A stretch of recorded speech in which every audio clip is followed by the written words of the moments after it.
Fala, galerinha, tudo beleza? Como é que vocês estão? Tudo em cima? Olha aí, ó. Hoje estamos aqui, eu, Alexandre Ernest, Lucas Colar, Leandro Bess e mais um Vozes do Gigante Entrevista.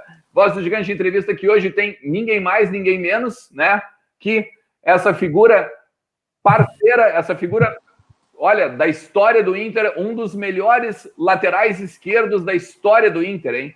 Daí eu não preciso nem falar quem é, né? Dispensa apresentações, nosso parceiro Kleber. Tudo bem, meu querido? Como é que você tá? Tudo bem, muito prazer em estar podendo participar aí com vocês aí desse programa maravilhoso. Sempre bom estar falando de futebol, do Inter, que eu tive uma passagem que até hoje sou lembrado e lembro muito bem porque fui muito feliz. Show de bola, show de bola. Leandro Bez, Lucas Colar, tudo bem com vocês, gurizada? Tudo bem, né? Um prazer receber o Kleber, né? O lado bom do Voz do Gigante também é a gente poder receber caras que marcaram história no Inter, né? Um cara que tem uma história muito grande, conquistou muito pelo Inter. Para muitos, o melhor lateral da história do Inter, né? Para outros, não. Né? Mas para mim, particularmente, é o melhor lateral da história do Inter, o cara que mais jogou. Quando a gente via a bola indo para a esquerda ali, a gente já sabia que ia sair coisa boa, né? Até vou perguntar para ele depois quantos churrascos o Alexandre e o Damião estão te devendo, mas essa fica por foi. Sempre bom ter o Kleber aí, pô, grande figura, obrigado por, enfim, aceitar nosso convite aí, Kleber, e vamos lá, vamos bater um papo, porque, pô, tu tem muita história e muita taça aí para contar, velho. É verdade. É verdade. Cara, vamos. A gente estava comentando fora do ar, né? O que tu tá fazendo, cara? O que tu tá. Tu tá trabalhando com futebol, né? Tu tava nos contando, né? Hoje eu tenho uma empresa, né? Desde que eu parei de jogar futebol, eu tenho uma empresa de agenciamento de carreira de atletas. É uma carreira que eu procurei me dedicar, né? E tenho certeza que tem muita coisa boa para acontecer. Já tem alguns atletas profissionais, alguns de base. Enfim, é uma coisa que eu busquei. Não queria nada que fosse dentro de campo, né? E se tivesse que ser dentro de clube, teria que ser mais na parte de gestão, mas não me aprofundei aos estudos para isso, então preferi não me arriscar. Pô, legal. Tu estudaste, então? Tu fizeste curso de gestão e tudo mais? É esse seguinte sentido que tu tá falando de estudar? Para ser alguma coisa dentro de um clube, né, na parte diretiva, eu acho que o curso de gestão seria o fundamental, né? Eu acabei que não fiz, né? Já entrei na carreira como intermediador mesmo, né? Pela experiência, alguns cursos que a gente tem pela CBF a gente acaba fazendo, e aí eu acabei preferindo ficar nesse momento, nesse ramo, que é uma coisa que me mantém, né? Claro que a gente tem que viajar, mas me mantém muito mais próximo da minha família. Legal. É mais fácil dentro ou fora do campo? É mais fácil dentro, te confesso que dentro é muito mais fácil. Você sabe de todas as questões, né, de que acabam acontecendo numa negociação, mas quando você tem que praticar você mesmo por outras pessoas, né, que no caso são os atletas, as coisas, né, se complicam um pouco mais.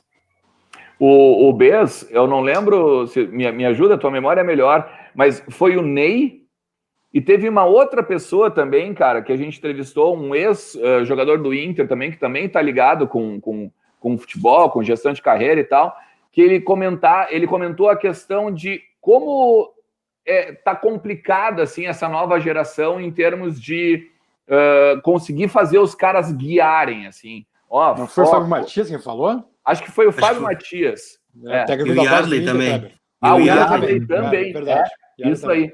Tu enxerga isso, Kleber? Tu enxerga essa dificuldade? Talvez, sei lá, por redes sociais, talvez por exposição, a facilidade que é hoje, né? Hoje tu pega a guria aí de 15, 16 anos ganhando 100 mil por mês, andando de carro importado. Tu enxerga esse tipo de problema, vamos dizer assim? Eu acredito que já é um problema que já se tem há um bom tempo, né? Acho que até antes de eu parar de jogar e procurar seguir essa carreira, eu acredito que os empresários mais antigos já haviam tendo esse problema aí com alguns atletas mais novos, né?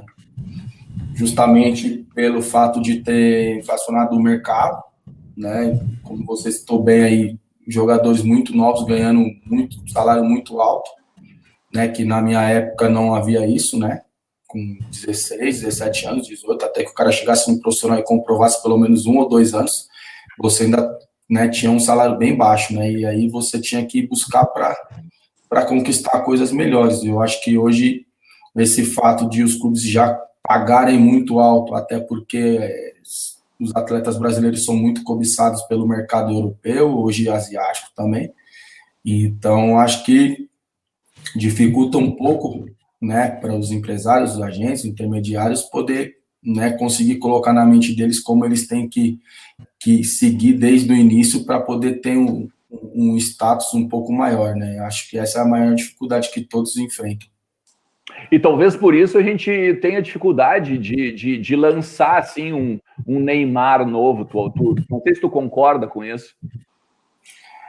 O fato de você talvez não ter tantos jogadores, né, como antigamente, né, e a gente ter essa dificuldade de lançar mais Neymar, né, eu acredito que também venha por uma culpa dos clubes, principalmente na formação dos atletas na base, né. Talvez não estão dando tanta importância para o atleta, né, para ele poder se fazer e chegar no profissional com um pouco mais de bagagem, com um pouco mais de estrutura, né, tecnicamente, fisicamente, enfim, e até psicologicamente também falando.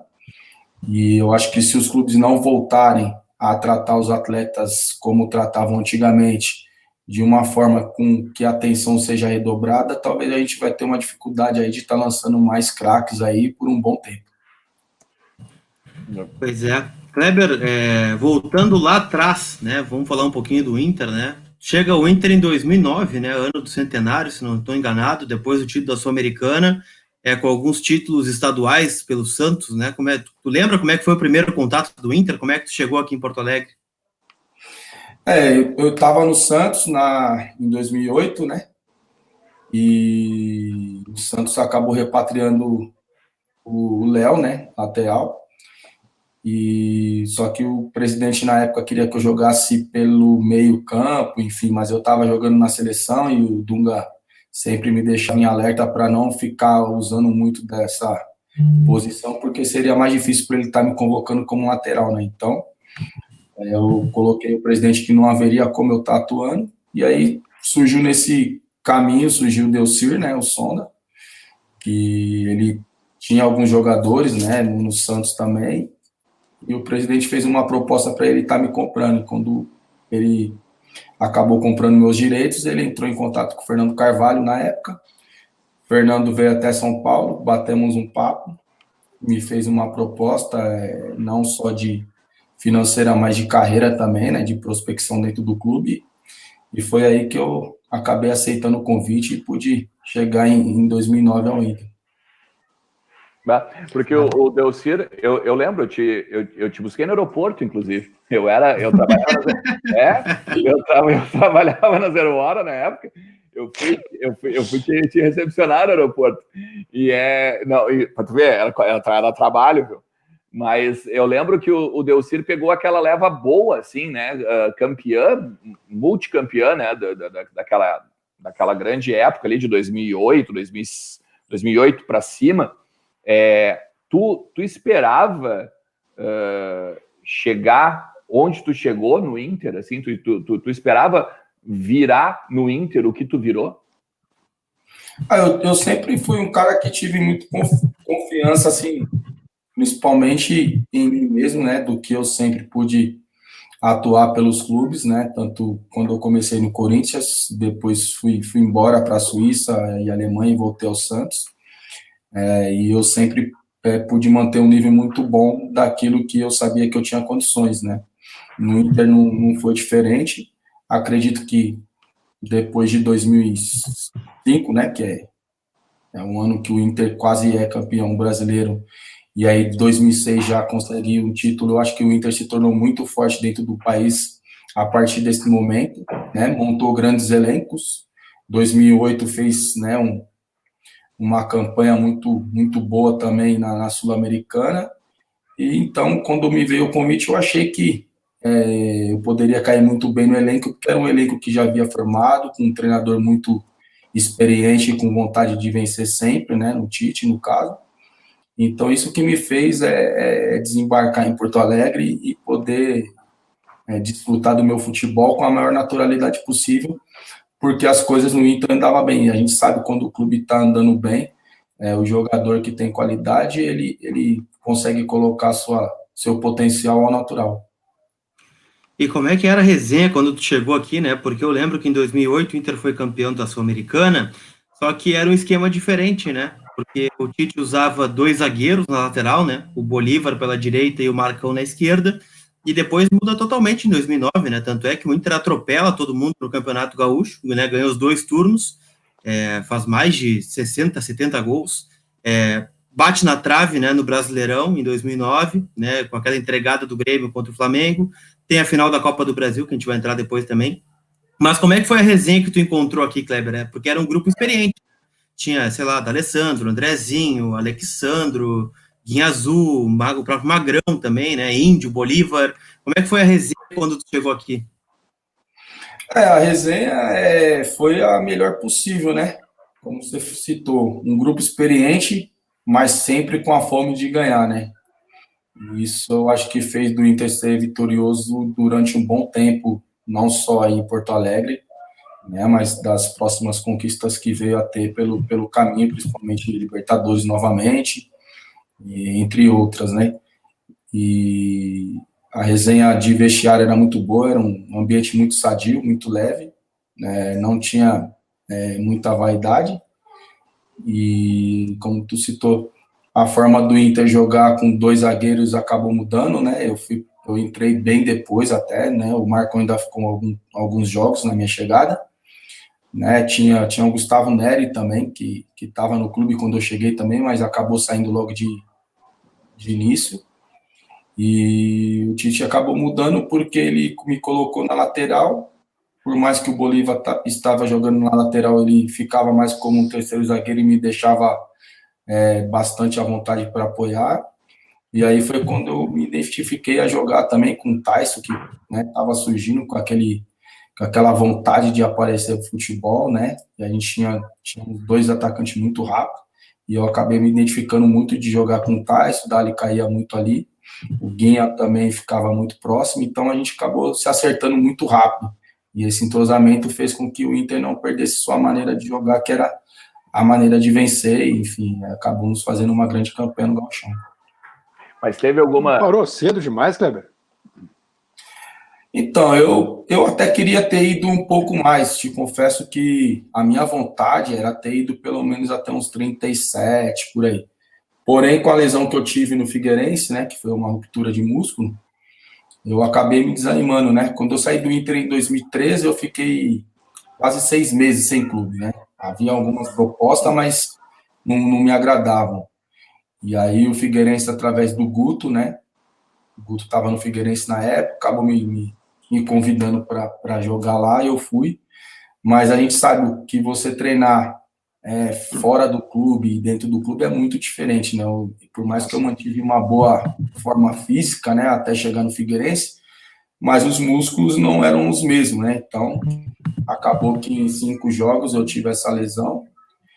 E aí, numa conversa com o médico, né, aqui em São Paulo, né, que eu tenho muita confiança, que é o Joaquim Grava, ele falou, não, você até consegue voltar ao futebol, mas não te garanto que vai ser uma coisa fácil, porque você ainda vai ficar sempre sentindo a lesão, e aí você pode jogar 1 jogo, 2 jogos, 3 jogos, sentir, voltar para o DM, e aí quando falou que tinha essa possibilidade de ficar retornando ao departamento médico, foi onde eu decidi parar, porque eu sempre gostei de estar em campo, né? Nunca gostei de ficar parado. O meu último ano no Inter, eu tive algumas lesões também que me deixaram muito tempo fora, né, do campo, então isso aí me preocupou bastante de eu ficar com essa imagem do jogador que estava indo, né, para algum clube só para roubar. Então esse aí foi o ponto que eu decidi parar mesmo e, enfim, não me arrependi, né? Sou um cara muito consciente das minhas atitudes, não acabei não me arrependendo, e logo em seguida acabei engajando também essa nova função, então foi uma coisa que acabou me distraindo e me colocando próximo ao futebol. Não, e não só a questão de voltar para, como tu disseste ali, né, roubar. Eu acho até que é forte, né, essa frase e tal, mas eu fico pensando também no sentido psicológico, né, cara, no teu sentido psicológico, assim, de não conseguir desempenhar uma função que tu gosta, né, que é o jogar futebol, né, a tua profissão. Exatamente. Eu acabei jogando no Figueirense, eu já tinha na minha cabeça de poder jogar no meio de campo, né? Já era uma transição que eu queria ter feito e o Figueirense me deu essa oportunidade, né? E eu sabia que a movimentação, até para clubes que eu fosse, né? No caso que não eram mais os grandes que estariam de olho, né? A não sei que eu fizesse uma boa campanha num clube de médio porte, mas eu tinha que ser o nome do clube. E eu acredito que, fisicamente falando, eu não estaria muito bem para estar exercendo toda essa função.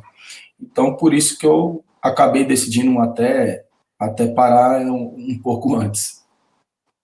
A gente estava debatendo antes, né, sobre isso, né? Porque em 2013, eu não lembro se era tu ou se era o Fabrício que estava jogando no meio, né? Porque tu fez alguns jogos ali com os dois juntos e tu queria ter ficado mais um ano no Inter, porque o próximo ano seria de reinauguração do Beira-Rio, né? Tu teve uma história bacana, ou tu acha que já não era o momento, por tu te sentir que já não conseguia entregar mais em nível de clube grande, como tu citou agora? Eu tive algumas. O Dunga estava fazendo algumas experiências, né, comigo com o Fabrício, colocando, às vezes, ou eu nos treinamentos por dentro e o Fabrício por fora. Né? Acabou que o Fabrício acabou jogando até mais por dentro do que eu. Porém, logo veio também uma lesão que acabou me tirando aí por uns 2 meses, praticamente, e eu acabei ficando de fora. Mas, assim, a minha intenção, claro, que era permanecer no clube, porém, também a diretoria, na época, foi muito decente comigo, né? Quando a gente renovou o contrato em 2012, a diretoria já tinha me avisado que talvez seria meu último ano, então eu já estava ciente também dessa decisão deles de que não haveria talvez uma renovação. Então, por isso que eu não saí com mágoa de ninguém, né? Sempre fui muito grato a todos e fui muito consciente do que poderia ter acontecido no final de 2013. Então, foi uma coisa bem justa. Acho que não teve falta de respeito comigo pela história que eu tive no Inter de tantos os tempos. Não teve isso porque foi uma coisa bem colocada um ano antes. Mas ficou aquela pontinha de vontade de jogar no Beira-Rio novo, né?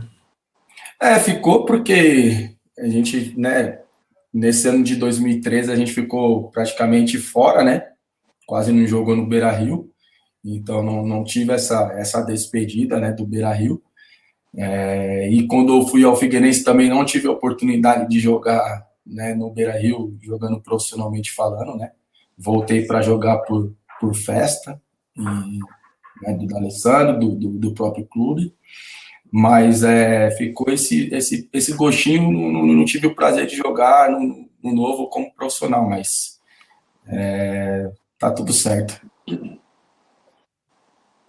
Como vou eu de novo, então. Eu tava esperando, exatamente, eu tava esperando o Bess, que o Bess fica ali, né?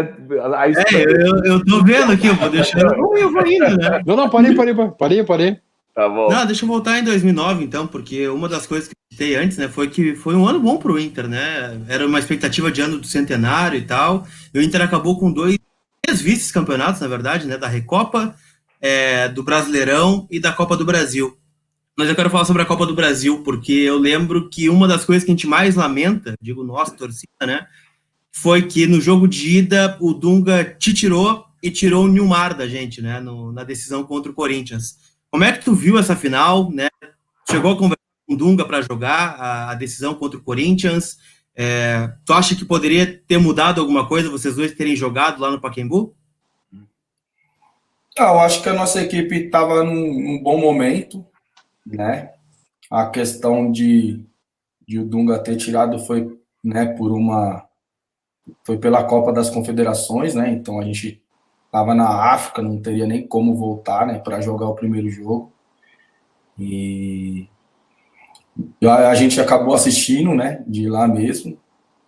Nossa equipe acabou não jogando tão bem como vinha jogando, né?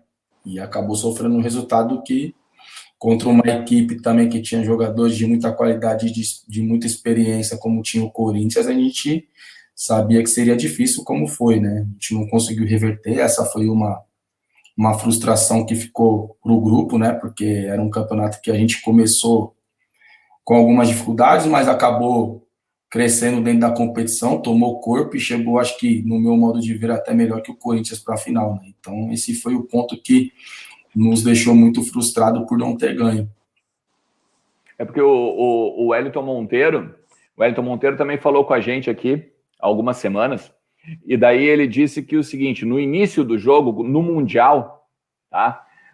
Teve umas jogadas, 2, 3, e aí o Fernandão chegou nele e disse assim, nós vamos ganhar esse jogo. Quando tu estava assistindo a final da Copa do Brasil, tu também deu uma olhada assim nos primeiros lances e olha, vai dar, ou tipo, bah, cara, eu acho que não vai rolar. Teve algum momento assim que tu olhou assim e pensou que poderia ser diferente do resultado do que aconteceu?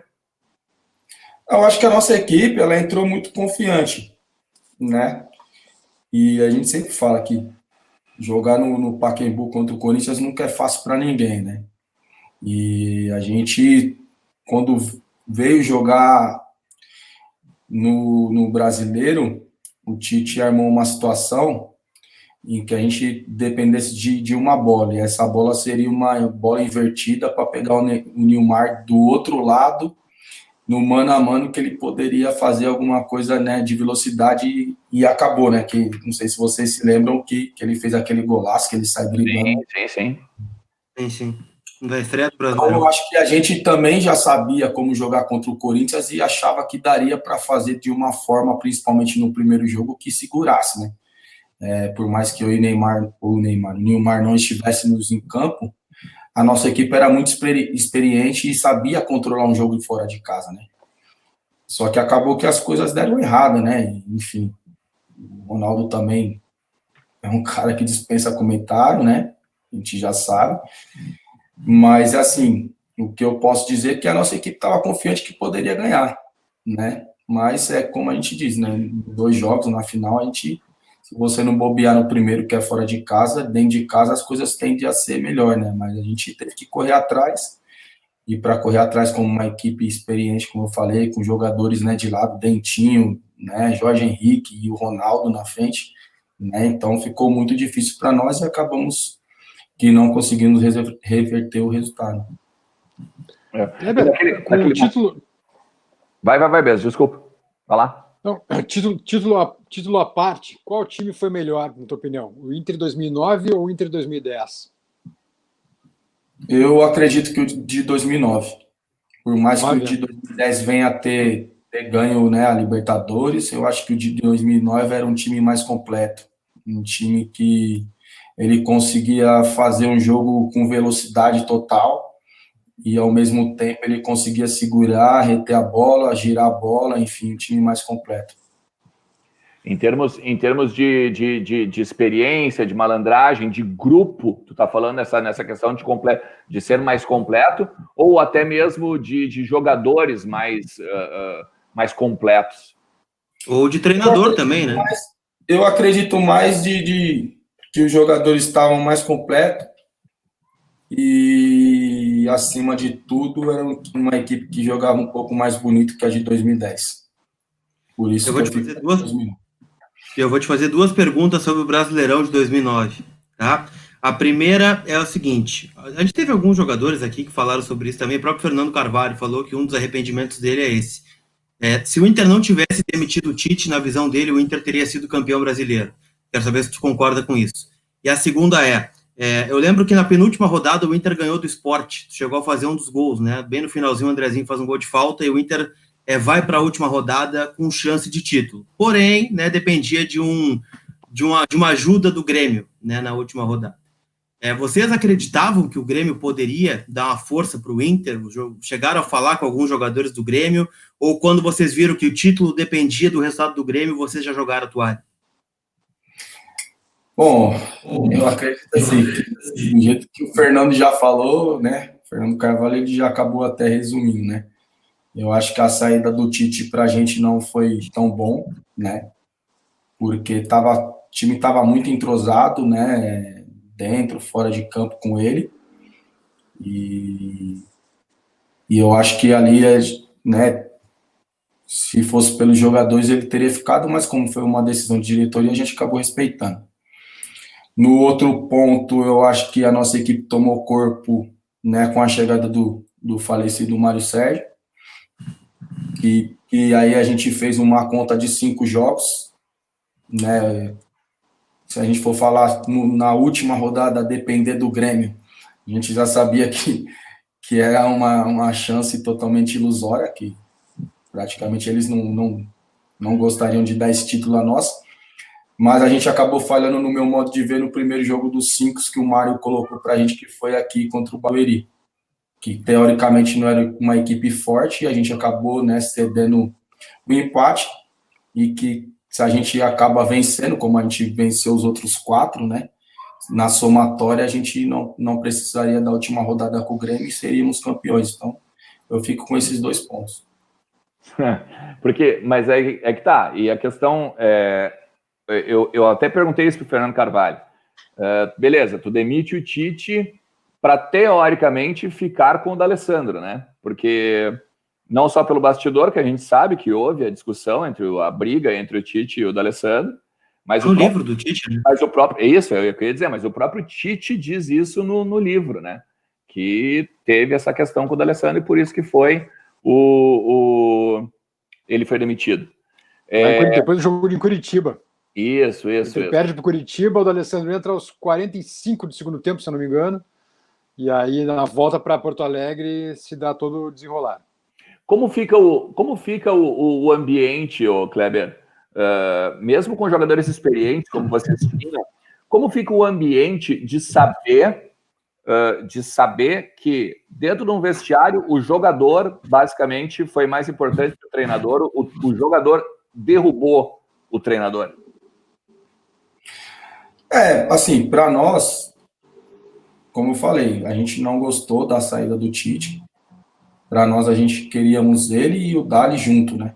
Como estava desde o início, porque eram 2 forças que juntas fariam diferença, né? Mas a diretoria optou por, né, numa reunião, escolher o Dali. O Dali nunca se colocou acima, né, dessa questão, né, pelo clube, nem em cima do Tite, né? Até porque depois a gente se reencontrou em jogos e o Dali foi o primeiro que foi cumprimentar o Tite, enfim, né, pelo respeito. Para ele, eu acredito que conhecendo ficou chato, mas ele ficou triste também, porque foi o nome dele que ficou relacionado nessa história, né? E só que a gente, cara, colocamos um ponto, né? A nossa equipe estava bem no campeonato e sabíamos que era uma oportunidade real de conquista. Enfim, nos juntamos e, como eu falei, veio a chegada do Mário, que juntou mais ainda, né? Porque o Mário era um cara totalmente sincero. Todo mundo sabe o que ele falava, né, para os jogadores que tentassem algo com ele, e, enfim, ele colocou todos os pontos dele. Todo mundo que era experiente aceitou, e eu acho que por isso que a gente conseguiu chegar e manter um pouco daquilo que o Tite deixou e conseguir chegar até a última rodada ainda brigando por título. Sim, mas em nenhum momento vocês tentaram fazer uma reconciliação, assim, por exemplo, ou tipo, chegar no próprio Carvalho, não, vamos tentar resolver, não demite ninguém, deixa quieto. Em nenhum momento aconteceu isso. Na verdade, a gente nem teve esse tempo, né, dessa conversa, porque a gente acabou. Eu me lembro que a gente foi para a Copa Suruga, né, e o Tite pediu o afastamento do Dali, e só retornaria numa aprovação do Tite, né? Então a gente foi, aí ficamos por lá, voltamos, e acho que no primeiro jogo o Dali não estava, no segundo ele já retornou ao grupo para treino, e em Curitiba foi quando ele entrou, e o Tite talvez não gostou dessa situação, porque não foi ele que pediu, né? Foi uma coisa imposta pela diretoria na época.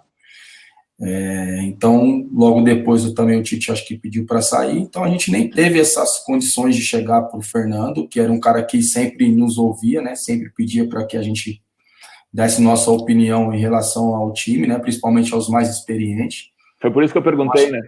Por isso que eu te perguntei. Eu acho que nem o Fernando também, acho que até ele foi pego de surpresa pela saída, pela pedida de demissão do Tite, né? Então, acabou que a gente não teve esse tempo de chegar no Tite e falar, pô, professor, fica, enfim. Uhum. Porque essa que tu tá contando é nova. Essa, pelo menos para mim, eu não sei o Bez também era setorista da época. Ainda eu falo mais do Bez porque o Colar é o mais novo de nós três. Eu só ouvia vocês. Isso. Então, isso a gente não sabia. Por exemplo, assim, que a entrada do D'Alessandro tinha sido um pedido da direção. A gente não, pelo menos isso não tinha sido externado até o momento, né? Que, na verdade, assim, não é que é um pedido, né? Já deu o castigo, acho que ele já mereceu e ele tá retornando, tipo. Entendi. Então, seria um acordo sabia, de paz, né? Uma bandeira branca. Talvez, até porque a gente também sabia da importância do Dali, né?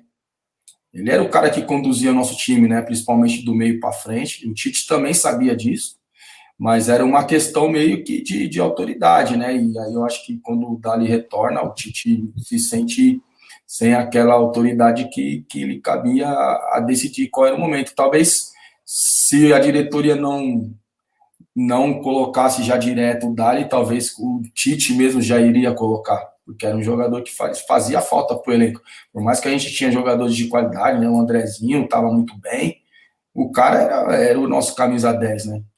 Enfim, era o cara que resolvia muitas partidas. Então, acho que isso aí faltou mais, uma conversa antes do Dali se apresentar e depois de poder se ajustar, enfim, poder continuar todo mundo e poder todo mundo ter conquistado um campeonato brasileiro pelo clube e ficar na história como os outros que já passaram por esse momento aí de ser campeão brasileiro e estão na história até hoje, a gente poderia ter ficado também.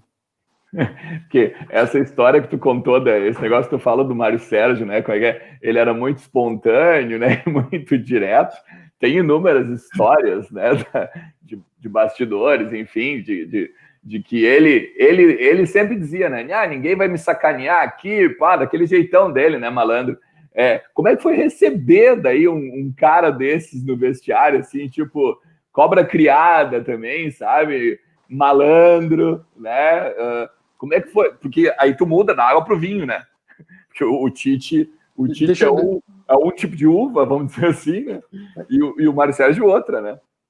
Completa aí, Bess. E deixa eu só emendar essa pergunta também, Alexandre. Não, é só emendar essa pergunta, aproveitar.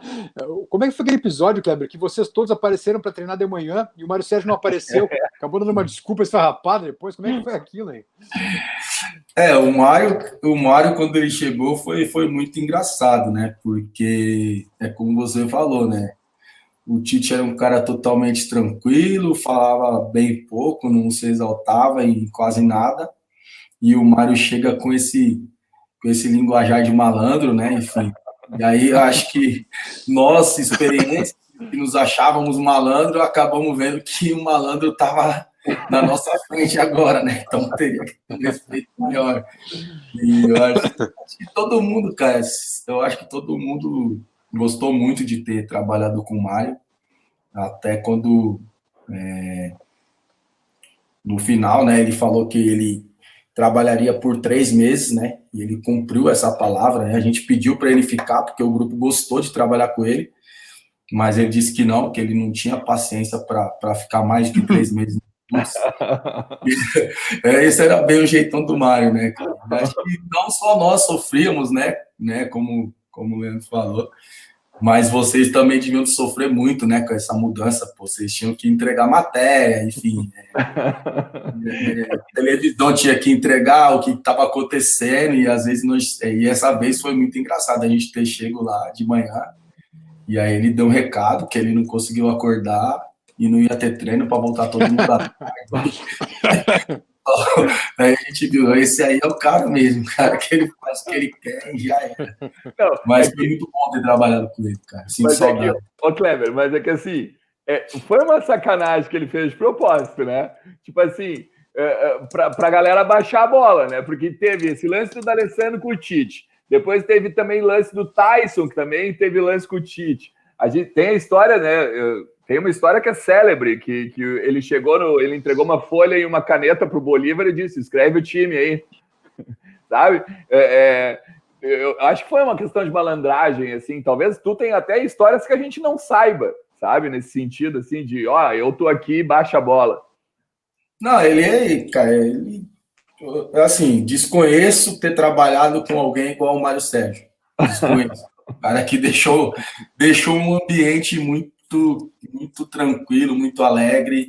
Não que não era com o Tite, mas a forma dele conduzir as coisas, né, cara, de poder chegar. Eu acho que ele também já deve ter chegado com algum aviso, né, desses problemas que você citou, né, do Dali, do Tyson. Então ele falou: comigo não vai ter. Mas ele era assim, cara. Eu me lembro uma vez, a gente estava concentrado e aí no quarto ficava sempre eu e o André, e aí eu sempre gostei de ouvir música, enfim. Só que esse dia acordei, acho que umas 2, 3 horas da manhã, e tava um barulho de música, um som, cara, um rap tocando. Eu falei: putz, meu, quem será esse cara que tá ouvindo rap essa hora, cara? E aí acordei no outro dia, aí perguntei ao seu Osmair, falei: pô, seu Osmair, a gente não conseguiu dormir, né? Aquele barulho de rap. Ele falou: pô, você tem que falar com o seu treinador, parece o seu treinador que tava ouvindo, e aí você vai discutir com o cara desse. O treinador estava totalmente descontraído no quarto dele, mas era uma coisa que só o Mário para poder fazer, cara. Que demais, cara, muito bom. Que barbaridade. É porque e aí depois... Não, é porque esses bastidores, cara, são muito bons, assim, porque às vezes a gente da imprensa e até mesmo torcedor mais ligado, assim, dentro do clube, a gente ouve as histórias e a gente fica apavorado, cara, tipo... Cara, isso não pode ter acontecido, sabe? Daí quando tu conta essas histórias, assim, que tu também tem, que a gente não sabe, aí a gente fica pensando mesmo, cara, não só aconteceu, como deve ter acontecido outras ainda maiores, né? Não, com o Mário aconteceu de tudo, cara. Esse cara foi, para mim, o melhor, assim, que eu trabalhei, para você poder entrar num jogo descontraído, sem a atenção do jogo, enfim, só ele poderia fazer, cara. Ele era bom de preleção? Ele era muito bom, cara. Ele era muito bom. Ah, legal, ele colocava as coisas bem ponderadas, né? De uma forma tranquila, né? De agir. Não fazia pressão do jogo. E sim, exaltava muito a qualidade da nossa equipe. Né? Dizia sempre: cara, se vocês quiserem jogar, vocês jogam, goleiam, e o treinador não vai fazer nada, né? E ele deixava muito tranquilo o elenco para jogar. E aí depois vem 2010, né, Kleber? E aí tem a grande discussão aqui desse canal, né, que já foi levantada várias vezes. Aí vem o Fossati, né? O Fossati faz uma campanha muito boa na fase de grupos, ou uma campanha ok, né? Porque são 3 empates, 3 vitórias em casa, né? Passa pelo Banfield com tua contribuição, que a gente vai falar depois, né? Quero que tu explique como é que se faz aquele golaço na Argentina depois. E tem aquela batalha em Quilmes, né? Não gosto muito do termo batalha, mas foi mais ou menos isso que aconteceu, né? E aí depois o Celso Roth, né? E pega por 4 jogos. Pergunta que a gente sempre faz aqui, entre nós e com a colaboração de quem estava lá na época. O Inter teria sido campeão se o Fossati tivesse permanecido, ou o Roth foi fundamental para a conquista? A nossa primeira fase, né? A gente praticamente não fez uma boa campanha, né? A gente passou, mas não foi aquilo que o nosso time poderia ter produzido. Né? E depois, como tu citou, né, vem o Banfield, a gente, né, fez, principalmente na Argentina, a gente estava fazendo um excelente jogo. Né? Foi assaltado depois. Deu até a minha expulsão, que até hoje não dá para explicar, né? Por que eu fui expulso, porque é um movimento que não tem como eu fugir, né, da relação da onde eu saltei até a perna do cara que estava embaixo de onde eu pulei. Então, até eu mesmo paro o jogo, eu peço para vir atender, porque eu vi que acabei pisando no jogador, mas sem querer, e, enfim, aí a gente tem toda uma pressão, né, e a equipe acabou tendo que correr atrás no Beira-Rio e fez um grande jogo e acabou conseguindo, né? Depois vamos para a batalha, né, onde a nossa equipe sabia que seria muito difícil, né, porque era um time muito experiente, jogava muito bem, né, tinha seu capitão que era um cara que dificilmente errava passes, né. O atual campeão da Libertadores, né?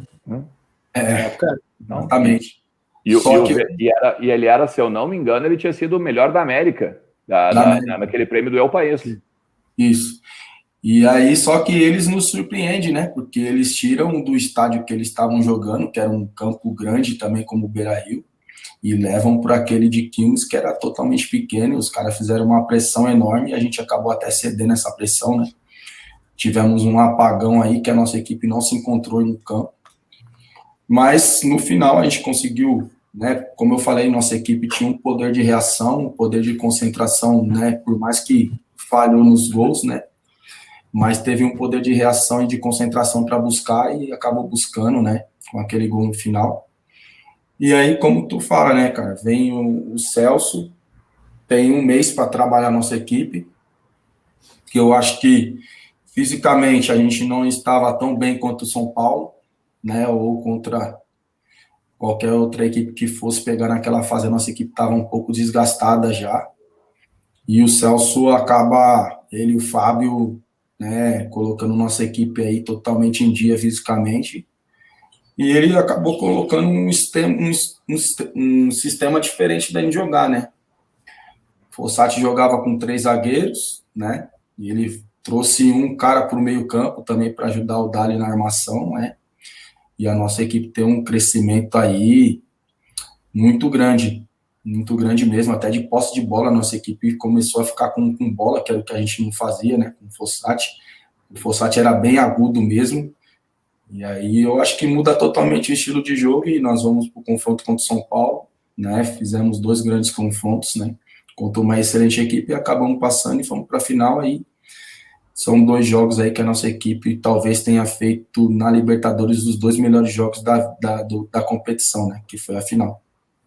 O Fossati ele cita problemas do vestiário, assim, ele falou conosco aqui, ele citou problemas que ele tinha algumas questões com alguns jogadores, né? Ele citou 2, né? 2 jogadores. Isso, 2 jogadores. E um deles, pelo menos ele deixa, ele dá a entender, né? E depois a gente faz uma pergunta para ele a respeito do Bolívar, e ele dá no meio do Bolívar, assim, numa resposta. Ele diz que o Bolívar era bruxo da direção, que o Bolívar não era... Puxando para outro lado, né? Tá puxando para outro lado. Isso, que o Bolívar não era o parceiro e tal. Tu enxerga assim também? Tu lembra que também era nesse sentido, assim, ou não? Eu acho que, tipo, eu já ouvi também esse comentário, né? Dei uma entrevista esses dias e me questionaram sobre isso. Acho que todo treinador que vai sair de um clube, né, e ainda mais assim no meio de uma competição, ele vai ter sempre algo a reclamar, né, de algum jogador ou de algum diretor. Eu acho que é bem normal isso. Não acredito que o Bolívar tenha feito algo para que ele saísse, né, até porque dentro de todas as reuniões que a gente participava como líderes, né, no meu caso, no do Bolívar, no Índio, o Guinha Azul e o Dali, a gente nunca colocou essa situação de que teria que sair. A gente sempre colocou que teria que melhorar, não que sair. Né? E sair sempre foi uma questão que fica sempre para a direção, não para o atleta, né?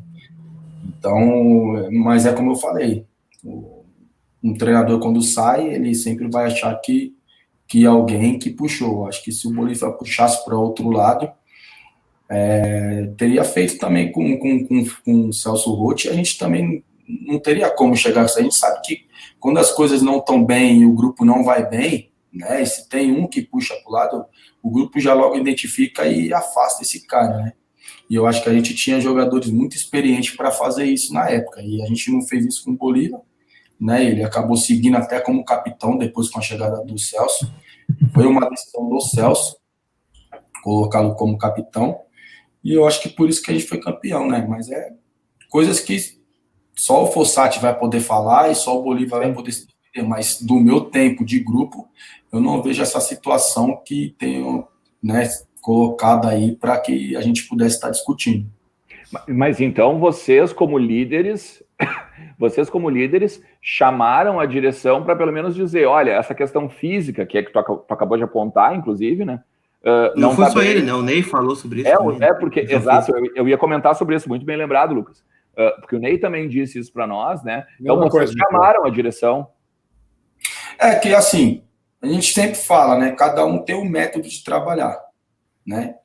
Então, por mais que o jogador na pré-temporada, né, não goste de fazer o físico, né? E a gente sabe o porquê, porque sofre, né? Aqueles 10 dias, 12 dias, sofre mesmo na mão do preparador físico. E a gente se sentiu que acabou sentindo muito, principalmente no gauchão, a nossa equipe, por causa dos métodos que foram, né, trazidos pelo preparador que o Fossati trouxe. Ele colocou muito pouco academia, né, muito pouca corrida longa.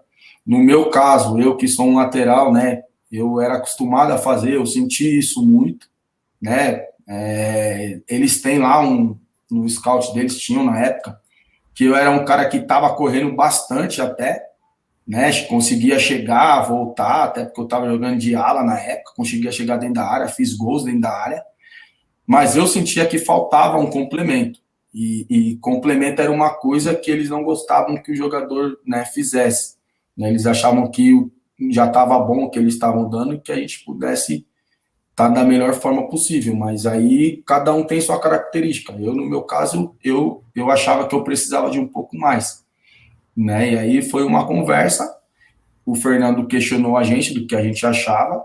E a gente achava que tinha que treinar mais. Né? Ninguém falou que tinha que mudar de direção, né, de treinador, mas que teria que treinar um pouco mais, porque ia exigir um pouco mais na frente e a gente talvez não estaria preparado. Então, foi essa conversa que a gente teve.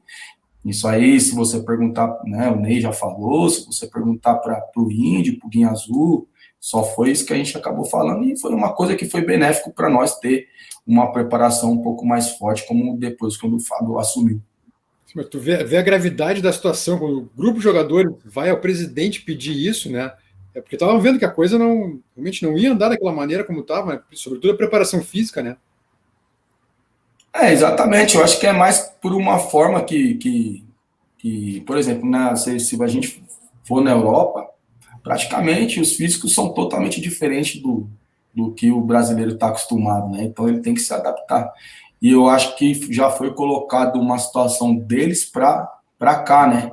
Então, acho que se eles pudessem ter esse tempo de conhecer primeiro como que a gente treinava, para saber como que depois a parte deles pudesse melhorar ainda mais com o que a gente já tinha feito, que era, né, no caso, o Fábio, que era um cara, até hoje é um cara extremamente, né, profissional e é méritos que está na seleção com o Tite, porque um cara de conhecimento, talvez se conciliasse uma coisa com a outra, a gente nem precisaria ter essa conversa, né? Porque os dois eram muito, muito capacitados, tanto o Fábio de uma forma de trabalhar como o Alejandro. Era só uma questão de se adaptarem, né? E um ir introduzindo o trabalho do outro, assim, e eu acho que as coisas poderiam ter sido tranquilas para poder se resolver também. Você enxergou o gol do Juliano na fumaça ou não, Cleber? Cara, não deu para enxergar. Te confesso que não deu para enxergar e a gente agradece até hoje que a torcida deles pôde colocar aquela fumaça. Porque o Ney contou isso para nós, né? Que era o Verón que estava pedindo, inclusive, para os torcedores levantar, né? Acender cada vez mais sinalizadores. E no final das contas, foi a própria fumaça que prejudicou os caras, né? Exato, o próprio feitiço foi contra o feiticeiro, né? Então, pra gente foi muito bom. Jogo louco aquele, cara. Mas, cara, eu sei que aí a gente ganha Libertadores e tal, né? E daí tem aquele ato pro Mundial, né? Tá, beleza, a gente já tava no Mundial depois que ganhou de São Paulo e tal, mas que bom que a gente ganhou Libertadores, tem toda... Aí ali deu uma... Aí ali o grupo vacilou um pouco, tu não acha? Do fim da Libertadores até a chegada do Mundial, eu acho que a corda ela afrouxou um pouco. Não sei se tu concorda comigo. Eu penso que a gente poderia, pós-Libertadores, ter tido um pouco mais de calma para entrar em campo, né? E aí, de uma parte que a gente via que a gente não tinha muitas ambições dentro do Campeonato Brasileiro. E então, eu acredito que se a gente pudesse descansar um pouco mais pós-Libertadores e aí depois numa reta final, né? Ir introduzindo o time e aí montar o time já, talvez a gente teria chego bem melhor, né? Tanto tecnicamente como fisicamente, porque nossa equipe não chegou fisicamente bem para estar jogando o Mundial, né? Chegou bem cansada mesmo. Não só fisicamente, mas o Carvalho mesmo disse para nós aqui numa live que meio que virou gandaia. Talvez a palavra gandaia seja um pouco forte, sabe? Mas assim, virou. Parecia. Nós ganhamos do Barcelona, agora a gente chega lá e vai ganhar. Porque a Inter de Milão estava mal, né? Não tinha toda aquela coisa do Barcelona, né? O Barcelona, o melhor time do mundo e tal. Tinha a questão também de entrevista toda hora, estúdio da televisão logo do lado do lobby do hotel, e aí depois vocês fazem um editorial lá, todo bonitões, né, no Beira-Rio. Tu compartilha disso também? Eu acho que acabou saindo um pouco de controle, né, da parte de todo mundo, né. Então, a gente, como falou, o clube saiu, né, de Porto Alegre com a convicção de que faria a mesma história que fez contra o Barcelona, né. Então, a gente não se atentou a essa pegadinha de ir para lá com os pés no chão, né, de chegar lá todo mundo focado mesmo, e sem muita festa, sem muito alarde, né, sem muita comemoração. Acabamos deixando essa comemoração dos torcedores que até estavam presentes no hotel nos contagiar também, e aí a gente acabou pagando um preço caro, né, sendo eliminado na primeira rodada. Até te pergunto em relação ao jogo em si, né? Porque eu lembro que muito foi comemorado quando o Mazembe passou pelo Pachuca, por exemplo, né? Para ser o adversário do Inter, que seria um adversário em tese mais fácil. O Inter subestimou o Mazembe, de certa forma, né? Falando do jogo em si, da preparação, né? Da preleção até o apito final. Tu acha que houve uma ideia de a gente ganha quando quiser, né? Porque o jogo se apresentou fácil, né? Nos primeiros momentos, assim, o Inter perdeu vários gols, né, no começo do primeiro tempo, e a bola não entrou, e acabou dando isso. Mas tu acha que houve, assim, não vou dizer um salto alto, mas um excesso de confiança, talvez, né, desde que o Mazembe foi definido como adversário de vocês? Com certeza. O excesso de confiança houve por parte de todos nós, né? Até porque a nossa equipe era uma equipe extremamente qualificada, né? E então a gente achou que poderia, como você falou, a gente começou o jogo muito bem, arrasando, só que perdendo muitas oportunidades. E aí a gente achou que qualquer momento a gente faria, porque a gente não via reação na equipe do Mazembe. Essa reação não tinha contra a gente praticamente dominava. Eles até passavam do meio de campo, mas não davam um susto na gente. Então essa autoconfiança acabou nos atrapalhando. A gente já comentou também que nós, como torcedores, a gente ficava pé da vida que o Damião e o Oscar, por exemplo, estavam no banco, tá? Vocês... Andrezinho também. Andrezinho no banco também. Vocês dentro de campo, em algum momento, ou até tu, de repente, depois, ou até mesmo durante o jogo, também compartilham dessa irritação, assim, de ver que o Celso meio que não fazia absolutamente nada para reverter o resultado? Eu acho que até o 1-0, depois que a gente sofre o primeiro gol, eu acho que a equipe ainda acabou jogando bem, né? Concordo. E até fazendo por merecer o empate já, né? Porém, as coisas não saíam, né? O goleiro estava inspirado, pegando de tudo. E aí eu acho que a irritação que você fala é porque talvez o Celso tenha demorado um pouco, né, para mexer, acreditando que aqueles que estavam em campo pudessem fazer, mas ao mesmo tempo, quem estava jogando do meio para frente também estava começando a ficar cansado, né? Justamente pelo desgaste de primeiro tempo, tá sempre em cima, e aí depois sofrer o gol e continuar em cima, e as coisas não saírem, aí vem o desgaste físico e o psicológico junto, né?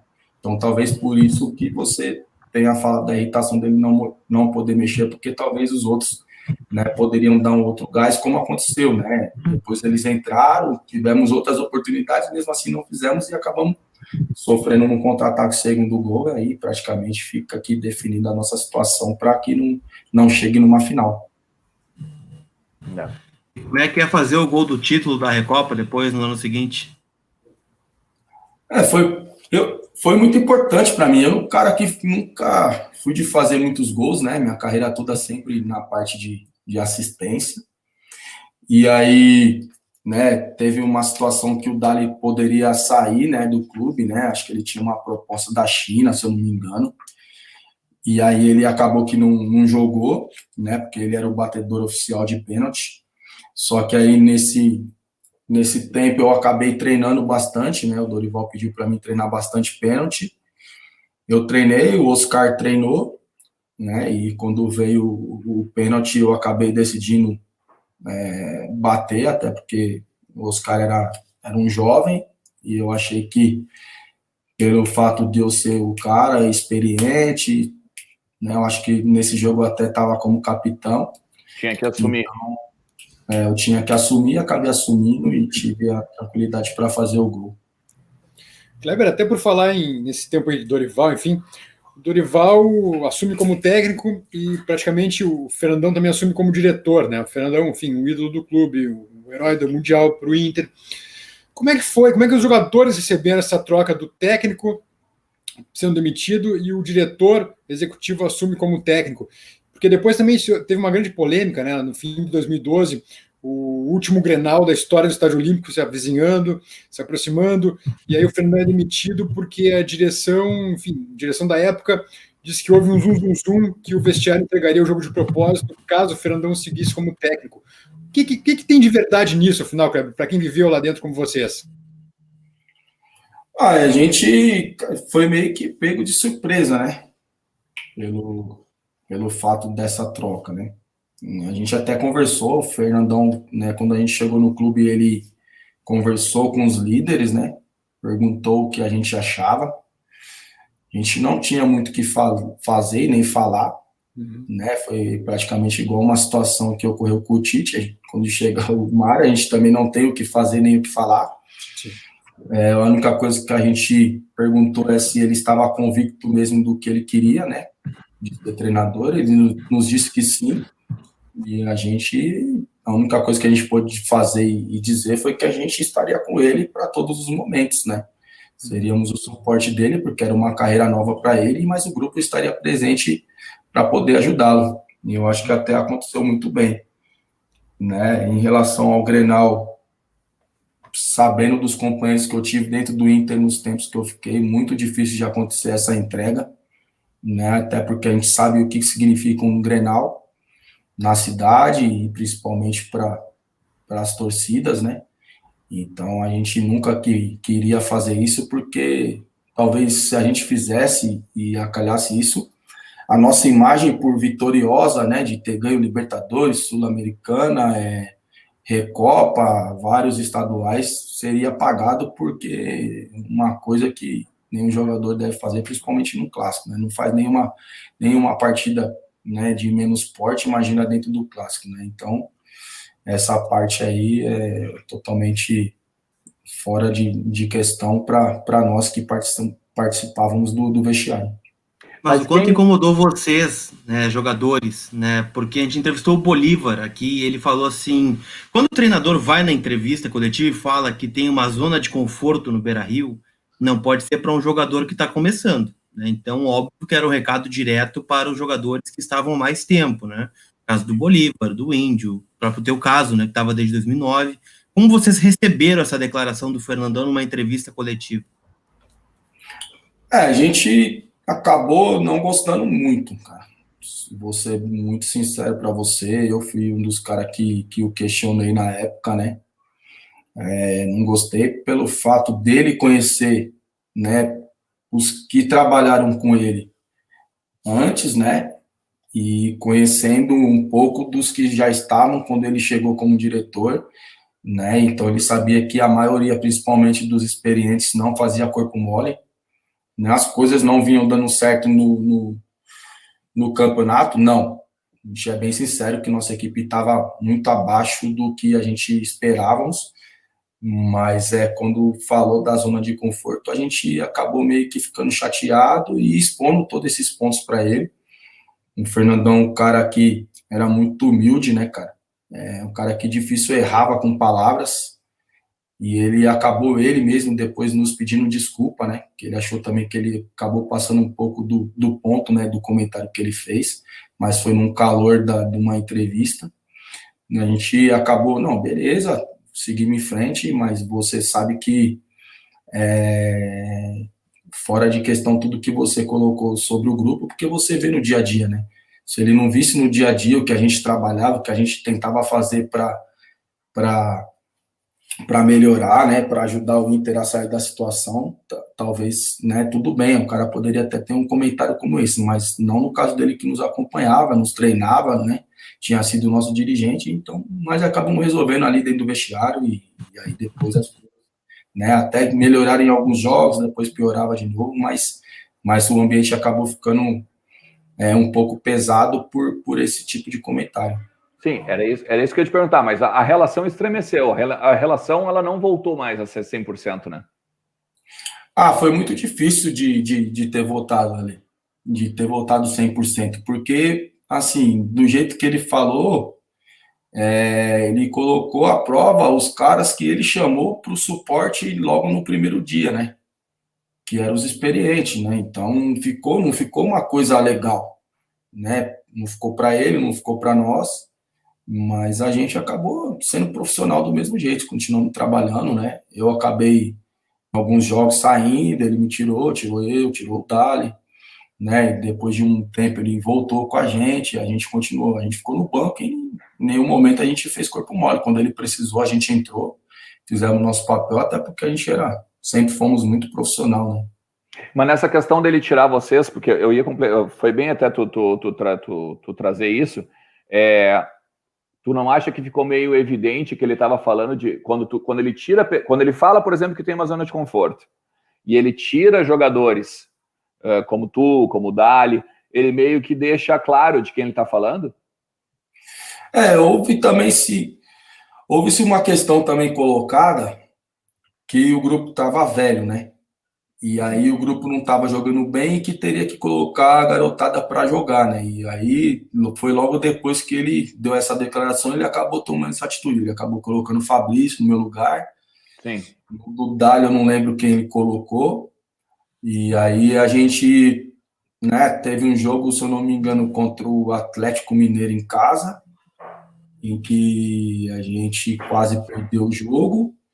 E aí depois aí veio a pressão externa para que a gente pudesse voltar, né? Porque quem ele colocou acabou não dando um resultado. E aí a gente foi jogar contra o Vasco, e aí era um jogo crucial e a gente acabou jogando bem, né? O time jogou bem, eu e o Dali jogamos bem, e aí depois aí eu acho que ele acabou nos colocando de volta no grupo e eu acho que ficou mais tranquilo, assim, tanto para ele como um cara que tinha que tomar decisões, como para nós que sabíamos que a gente nunca tinha feito corpo mole, nem estávamos, né, relaxados com a situação de ter muito tempo dentro do clube.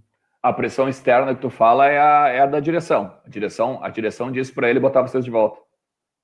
Não, na verdade, a pressão externa foi um pouco da imprensa, né, porque não só da imprensa, né, veio da imprensa, veio da torcida, porque o time estava mal e a gente não estava tão mal, eu e o Dali, né? E aí o time continuou da mesma forma e no outro jogo era um jogo decisivo contra o Vasco, então teve essa pressão toda para que a gente pudesse voltar, né? Então ele acabou voltando com a gente e eu acho que a gente acabou demonstrando que a gente não fazia corpo mole e nem estava na zona de conforto. Entendi. Essa história, né, o Lucas e Leandro e o próprio Kleber, é interessante porque o quebra-cabeça vai montando aos poucos, né? Porque eu pelo menos, eu prefiro muito, assim, eu prefiro ouvir de vocês, eu prefiro ouvir de ti, eu prefiro ouvir do Bolívar, eu prefiro ouvir de todas as partes envolvidas, né? E não só, por exemplo, o que deu na coletiva ou o que o funcionário falou, isso e aquilo. Que eles estavam lá, né? Eu acho bem importante, Kleber, sabe? Quando vocês... Fica claro, né, Alexandre? O que fica claro, pelo menos para mim, fica claro, ouvindo o depoimento do Kleber, enfim, de Bolívar, de outros jogadores que a gente ouviu, é que houve uma grande falta de tato da direção de futebol, sobretudo, né? Para lidar com esse momento, com isso.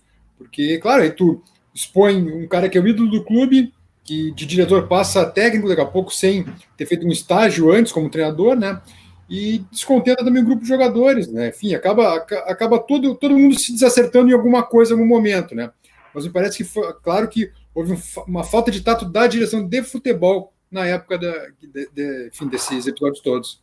Não sei se tu tem essa opinião também, Kleber. Vou colocar uma opinião hoje, né? Falando sinceramente para todos, né, porque já se passaram, né, alguns anos, né, eu estava até vendo uma situação, né, do Emerson, falando da situação dele na seleção, né, do Felipão, e sim. Quando você está vivendo um momento, né, muito difícil, porque são coisas que te magoam, que te chateiam, e você acaba sendo até explosivo, né, numa própria entrevista, numa coletiva, enfim, e hoje a gente consegue lidar porque já passou tempo, a gente consegue analisar friamente, né, enfim, tudo que aconteceu no momento e depois como acabamos contornando a situação. Então, a gente consegue analisar bem hoje, friamente, e não se exaltar nos comentários, né?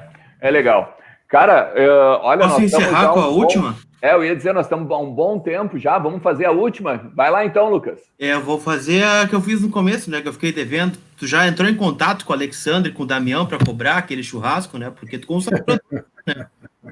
O Damião ainda fala um pouquinho, né? O Alexandre já foi mais pilantra, acabou sumindo, eu não tenho mais um contato com ele, não. Mas sempre que eu posso, eu dou uma cobradinha. Mas não é só eles, não, viu? Cobro o Luizão, cobro o David, cobro todo mundo, viu? Aí eu não deixo mas eles te agradeceram, né? Eles não te agradeceram, né? Porque eu lembro, essa tabelinha era mortal. Era Guinha Azul pegava a bola, dá no D'Alessandro, dá no Kleber no fundo, já era gol de alguém, era o Damião, ou o Alexandro, ou alguém que entrava na frente da bola. Essa jogadinha aí sempre dava em gol, né? Sempre dava 1, 2, 3 minutos lá no lado esquerdo, calma que vai sair daqui a pouquinho. Mas estão te devendo um churrasco, ou uma parte do passe, ou do dinheiro que eles ganharam, né? Do bicho. Se bobear até uma grana faz gol assim. Eu vi que as coisas não estavam andando normal quando a gente chegou na final, e aí eu vi que eu tinha que fazer ou Tinga ou Sobe de artilheiro. Aí eu me compliquei um pouco. Então, eu falei, na final tu deu cruzamento pro gol do Sobe, né? Então, isso aí foi uma jogada bem combinada entre nós três, né? Que a gente não tinha ainda um centroavante, né, de ofício, estava jogando o Sobis e o Tais. E aí eu falei, então é o seguinte, os caras grandes eu consigo colocar na cabeça, vocês dois, vocês vão ter que entrar no primeiro pau ali, ó, desvia essa bola de qualquer jeito, e acabou dando certo. Cara, mas aí tá, isso era interessante, cara, porque eu não lembro bem a frase, assim, mas a galera brinca assim, o lateral que cruzava da intermediária, basicamente. Era interessante a maneira que tu batia na bola. Me conta por que tu preferia ir da intermediária e não da linha de fundo. A idade, né? A idade foi chegando, você vai ficando. Aí eu acabei pensando, se eu consigo colocar a bola daqui, eu não chego mais lá. Não, brincadeira, mas era uma coisa que... Fala assim, o lateral, quando ele vai no fundo, né? Ele tem praticamente a zaga toda posta, né? Então você tem que olhar bem onde que você vai colocar, né? Acabar medindo certinho. E quando você está na intermediária, você tem praticamente a zaga correndo de encontro ao gol, né? Se ele não cortar bem, ele faz até o gol contra, né? Então eu acabei até me especializando nessa forma, né? Não era a minha característica principal, te confesso, mas acabei me especializando, principalmente depois que eu fui para fora, que os treinadores eles não me cobravam que eu chegasse até o fundo. né? Que então, da intermediária, eu já podia estar fazendo um lançamento. Então, foi uma coisa que eu trouxe pro meu modo de jogar quando eu voltei da Europa e acabou que deu certo. Que legal. Deixa eu aquele só gol- tá. uma curiosidade. Não, vai lá. Não, vai lá. Não, só uma curiosidade, Kleber. Até hoje em dia o pessoal já fala com muito carinho, na verdade, né? Quando lembra de ti. Mas quando é que surgiu e por que surgiu o sobrenome, entre aspas, Chicletinho? Então, na verdade, eu sempre joguei mascando chiclete, né? Era tu e o índio. E aí eu vim trazendo, na verdade eu sempre fui muito fã de basquete também, né? Uhum. E aí eu sempre via que o Jordan, que era meu ídolo na época, ele sempre jogou. Do Jordan, é claro. Então aí eu fui trazendo isso aí para dentro do campo, fui fazendo algumas coisas, alguns analistas diziam que também davam uma tranquilidade para o jogador não ficar nervoso, né? Então ele conseguia pensar no futebol e mascar chiclete ao mesmo tempo, que davam uma tranquilidade. Então eu trouxe para isso e, na verdade, o chicletinho mesmo pegou aí no sul, cara. Nos outros lugares não tinha. E aí a galera colocou esse apelido e acabou ficando. O índio nunca tentou roubar Assim, eu comprava a caixa, tinha que dividir com o índio. Então, se eu não tivesse 2, eu tinha que dar metade, né, para ele. Dividir tudo com ele, cara. Muito bom. O índio é uma figura, tá louco. A última, então. Aquele gol contra o Banfield foi sem querer, né, que tu fez. Pode admitir para nós agora. Então, esse gol aí, cara, é até engraçado. O Fossati, ele tinha um auxiliar dele, que agora eu não me lembro o nome, tinha o Juan e tinha um outro, que eu não me lembro o nome dele. E ele sempre fazia uma brincadeira, né, de ficar tentando pegar a bola de primeira. Então, a gente acabava aqui treinando antes dos jogos, assim, ficava batendo na bola, e eu sempre brincava, um dia eu acerto, e acabou que eu acertei contra o Banfield, cara. Mas era uma coisa que eu sempre ficava treinando com ele, né, cara? Então, acabei que acertando nesse dia aí.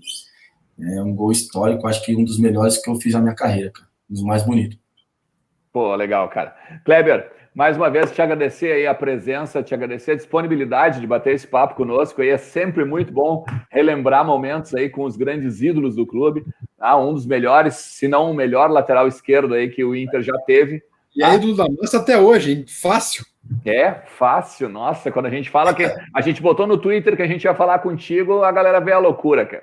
Verdade. Sabe? E tu é muito sempre pedido também, né? Então a gente fica muito feliz de poder atender também a torcida aqui e a galera que nos assiste no Vozes do Gigante. Agradecer também aos meus parceiros aqui, né? Lucas e o Bess. Cara, se tu quiser dar um... Eu vou dizer uma última coisa, né? Eu já falei pro Jorge Wagner também, não passa fardado perto do Beira-Rio, senão os caras vão te puxar. Vai continuar aí trabalhando de empresário, no ar-condicionado, sentado aí, não passa fardado, é só o que eu te digo. Bom, galera, muito obrigado pelo convite, né? Já estava devendo a vocês aí há algum tempo. Hoje a gente conseguiu fazer. Agradecer aí o carinho de toda a torcida do Inter, porque para que também eles saibam que é muito recíproco, né? Eu tenho um carinho muito enorme por todos, né? Pela torcida, pelo clube, enfim, por todo mundo. E sempre que precisar, é só chamar que a gente faz outro bate-papo desse aí. Baita, cara, muito legal. Bom, então você sabe, né? Segunda-feira, toda segunda-feira, 8 horas da noite, Voz do Gigante Entrevista, quase sempre entrevistas gravadas, né? Porque sabe que não é fácil encontrar todo mundo com disponibilidade para estar 8 horas da noite numa segunda-feira aqui conosco. Vocês ficam com a gente também, né? Terça-feira, 12h15, Vozes do Gigante ao vivo. Quinta-feira, de noite também, 8 horas, o Na Rede. E sexta-feira, o Entre Vozes também a partir das 8 da noite. Se pintar qualquer assunto polêmico, é óbvio que eu e esses dois chalaças aqui, a gente volta também no Drops Entre Vozes, beleza? Fiquem conosco aí, boa semana para todo mundo. Valeu, Kleber, valeu, Bez, valeu, Lucas Colar. Um forte abraço aí, hein? Valeu, tchau, tchau, tchau, tchau.